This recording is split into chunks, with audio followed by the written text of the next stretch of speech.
இன்றைக்கி நம்ம evening vlog தான் பார்க்க போகிறோம். இன்றைக்கி ஈவினிங் எனக்கு எப்படி போச்சு அப்படின்றத தான் உங்களோட நான் ஷேர் பண்ணியிருக்கேன். இது சாட்டர்டே எடுத்த வீடியோ தான். ஈவினிங் ஸ்கூல் விட்டு குழந்தைங்க வந்தோடனே நாங்கள் மாடியில் போய் கொஞ்சம் நேரம் விளாட்லாம் அப்படின்னு சொல்லிட்டு மாடிக்கு போனோம். ரொம்பவே என்ஜாய் பண்ணி அவங்க விளாண்டுட்டு இருந்தாங்க. நான் இங்கே முன்னாடி மாடி தோட்டம் நான் வச்சுருந்தேன். ஒரு 1 வீக் உடம்பு சரியில்லாதனால நான் மாடிக்கு தண்ணி ஊற்றாதனால எல்லாமே வாடி போச்சு. ஆனால் இந்த பெரண்டை மட்டும் எதுவுமே ஆகலை, அப்படியே நல்லா இருந்துச்சு தண்ணி ஊற்றலைனாலும். திரும்ப நான் மறுபடியும் மாடி தோட்டம் ஸ்டார்ட் பண்ணணுன்னு இருக்கேன். அப்போ கண்டிப்பாக உங்கள்கிட்ட நான் ஷேர் பண்ணுறேன்.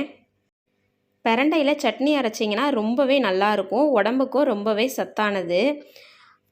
நைட்டு எனக்கு டிஃபன் செய்கிற வேலை இருக்குது அப்படின்றதுனால குழந்தைங்க மேலே விளாடட்டும் அப்படின்னு சொல்லிட்டு மேலே விளாட விட்டுட்டு நான் கீழே போய் டிஃபன் ரெடி பண்ணுறதுக்காக போயிட்டேன். இன்றைக்கி நான் பார்த்தீங்கன்னா சப்பாத்திக்கு பன்னீர் வச்சு தான் ஒரு டிஷ் செய்ய போகிறேன். அதுக்காக குடமிளகா, பெரிய வெங்காயம் 1, தக்காளி 1 நான் நறுக்கி வச்சுருக்கேன். இந்த டிஷ்ஷுக்கு தேங்காய் எண்ணெய் சேர்த்தா தான் நல்லாயிருக்கும், அதனால் தேங்காய் எண்ணெய் ஆட் பண்ணியிருக்கேன். எண்ணெய் காயவும் 1 ஸ்பூன் சீரகம், 1/2 ஸ்பூன் சோம்பு போட்டுக்கணும். இது ரெண்டும் பொரியவும் கருவேப்பிலை போட்டு நம்ம தாளிச்சிக்கலாம். அதுக்கப்புறம் ஒரு வெங்காயம், ஒரு பெரிய வெங்காயம் பொடியாக கட் பண்ணது சேர்த்து நல்லா வதக்கிக்கணும். ஒரு 2 நிமிஷம் வதக்கிட்டு அதுக்கப்புறமா நம்ம மறுபடியும் குடமிளகாவையும் சேர்த்து போட்டு வதக்கணும். அதை ஒரு 2 நிமிஷம் நம்ம வதக்கின பின்னாடி நம்ம தக்காளி ஆட் பண்ணிக்கலாம். பன்னீரில் டேஸ்ட் இருக்காது அப்படின்ட்டு நிறையா பேர் விரும்பி சாப்பிட மாட்டாங்க. ஆனால் இந்த மாதிரி நீங்கள் செஞ்சீங்கன்னா ரொம்பவே டேஸ்ட்டாக இருக்கும். இனி எப்பயுமே சப்பாத்திக்கு இந்த டிஷ் தான் நீங்கள் செய்வீங்க. இப்போ இதை நல்லா வதக்கி விட்டுக்கணும். வதக்கி விட்டுட்டு இப்போ இதில் தேவையான மசாலா பொருட்கள்லாம் நம்ம ஆட் பண்ணிக்கலாம். மஞ்சத்தூளுக்கும் தனி மிளகாத்தூளுக்கும் இந்த மாதிரி சின்ன ஸ்பூன் தான் நான் போட்டிருக்கேன். நீங்கள் பெரிய ஸ்பூன் யூஸ் பண்ணுறீங்கன்னா 1/2 டீஸ்பூன் மஞ்சத்தூள், 1 டீஸ்பூன் மிளகாய்த்தூள் சேர்த்துக்கோங்க. இப்போ இதில் நம்ம 2.5 டீஸ்பூன் மல்லித்தூளும் 1 டீஸ்பூன் கரம் மசாலா தூளும் இதில் நம்ம சேர்த்துக்கலாம். தேவையான அளவு உப்பு சேர்த்துக்கலாம். இப்போ இதை நம்ம நல்லா கிளறி விட்டுட்டு அதுக்கப்புறமா இதில் ஒரு கிளாஸ் தண்ணி சேர்த்துக்கணும். 1 கிளாஸ் தண்ணி சேர்த்து இதை நல்லா கொதிக்க விடணும். இது 200 கிராம் பன்னீர். அது கொதிக்கிறதுக்குள்ளே இந்த பன்னீரை நல்லா துருவி வச்சுக்கணும். நல்லா கையிலே நம்ம பிச்சு பிச்சு போட்டோம்னா நல்லா பொடி பொடியாக இந்த மாதிரி வந்துடும். இந்த மாதிரி நல்லா உதுத்து விட்டுக்கோங்க பன்னீரை. இந்த மாதிரி உதுத்து விட்டு நீங்கள் போடும்போது பன்னீர் ரெசிபி ரொம்பவே டேஸ்ட்டாக இருக்கும். முழுசாக நீங்கள் போட்டு செய்கிறதுக்கு இது சூப்பராக இருக்கும். நம்ம இதை போட்டுட்டு ஒரு 5 நிமிஷம் இதை கிளறி விட்டு இறக்குனாலே போதும், டக்குன்னு ரெடி ஆயிரும். நமக்கு ரொம்ப லேட்டெல்லாம் ஆகாது மற்ற டிஷ்ஷு செய்கிற மாதிரி. இதை போட்டுட்டு நல்லா ஃபுல்லாக கிளறி விட்டுட்டு பொடியாக கட் பண்ண கொத்தமல்லி தூவி இறக்கணும்னா இந்த டிஷ் உடனே ரெடி ஆயிரும். இது சப்பாத்திக்கு ரொம்பவே சூப்பராக இருக்கும். டயட் இருக்கவங்களும் இந்த ரெசிபி ஃபாலோ பண்ணலாம். ஒரு சப்பாத்தி வச்சு இந்த பன்னீர் மசால் வச்சு சாப்பிட்டீங்கன்னா ரொம்பவே வயிறு ஃபுல்லாக இருக்கும் டயட் இருக்கவங்களுக்கு. சப்பாத்தி நான் எப்போயுமே மொத்தமாக ஹாட் பாக்ஸில் சுட்டு வச்சுருவேன். நான் சுட்டு வச்சுட்டு இப்போ நாங்கள் எல்லாருமே சாப்பிட போகிறோம். இந்த சப்பாத்தி வச்சு இந்த பன்னீர் வச்சு சாப்பிட்றது எங்களுக்கு ரொம்பவே பிடிக்கும், எங்களோட ஃபேவரைட்.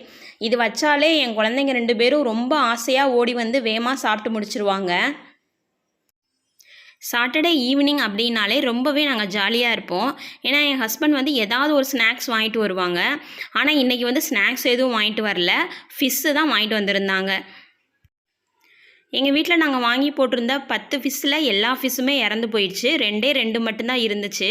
அதனால தான் சரி இன்னும் கொஞ்சம் ஃபிஷ் வாங்கலாம் அப்படின்னு சொல்லிட்டு கடைக்கு போய் வாங்கிட்டு வந்தேன் அப்படின்னு சொன்னாங்க. எங்களுக்கு அதை பார்த்தோன்னே ரொம்பவே சந்தோஷமாக இருந்துச்சு. அந்த மீனெல்லாம் ஒவ்வொன்றா பிடிச்சி போடுறத பார்க்கும்போது, உள்ளுக்குள்ளே போகிறத பார்க்கும்போது எங்களுக்கு ரொம்பவே சந்தோஷமாக இருக்கும். நாங்கள் எல்லாருமே கீழே உட்காந்து பார்த்துட்ருந்தோம். அதை பார்த்தோன்னே இந்த மீன் எனக்கு, அந்த மீன் உனக்கு அப்படின்னு சொல்லிட்டு மாற்றி மாற்றி நாங்கள் 4 பேர் ஆளுக்கு ஒரு மீன் அப்படின்னு சொல்லிட்டு எங்கள் மீன் அப்படின்னு சொல்லிட்டு நாங்கள் பேர் வச்சுக்குவோம். நாங்கள் லவ் பேர்ட்ஸும் ஃபிஷ்ஷும் தான் வளர்த்துட்ருந்தோம். புது வீட்டுக்கு வரவும் பாம்பு தொல்லை அதிகமாக இருந்தனால லவ் பேர்ட்ஸ் எல்லாமே விற்றுட்டோம் நாங்கள். அதுக்கப்புறம் மீன் தொட்டி கொஞ்சம் பெருசாக வாங்கி நாங்கள் வச்சுக்கிட்டோம். எனக்கு லவ் பேர்ட்ஸ்னால் பிடிக்கும் அப்படின்றதுனால தான் கிச்சனில் கூட ஃபுல்லுமே வந்து லவ் பேர்ட்ஸ் இருக்கிற மாதிரி டைல்ஸ் வந்து ஒட்டிக்கிட்டோம் நாங்கள். ஃப்ரூட்ஸ் தான் நிறையா பேர் இருக்கிற மாதிரி வைப்பாங்க. நாங்கள் வந்து ஃப்ரூட்ஸு பக்கத்தில் லவ் பேர்ட்ஸ் இருக்கிற மாதிரி டைல்ஸ் வாங்கி தான் நாங்கள் வந்து கிச்சனில் வச்சுருக்கோம்.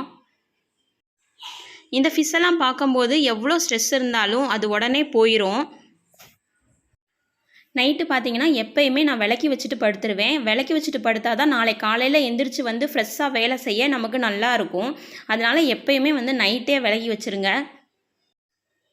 இந்த மாதிரி விளக்கி ஒரு டப்பில் போட்டு வச்சிட்டிங்கன்னா எல்லா தண்ணியும் வடிஞ்சிரும். நம்ம கொஞ்சம் நேரத்தில் எடுத்து எங்கெங்கே வைக்கணுமோ அந்தந்த இடத்துல நம்ம வச்சுக்கலாம்.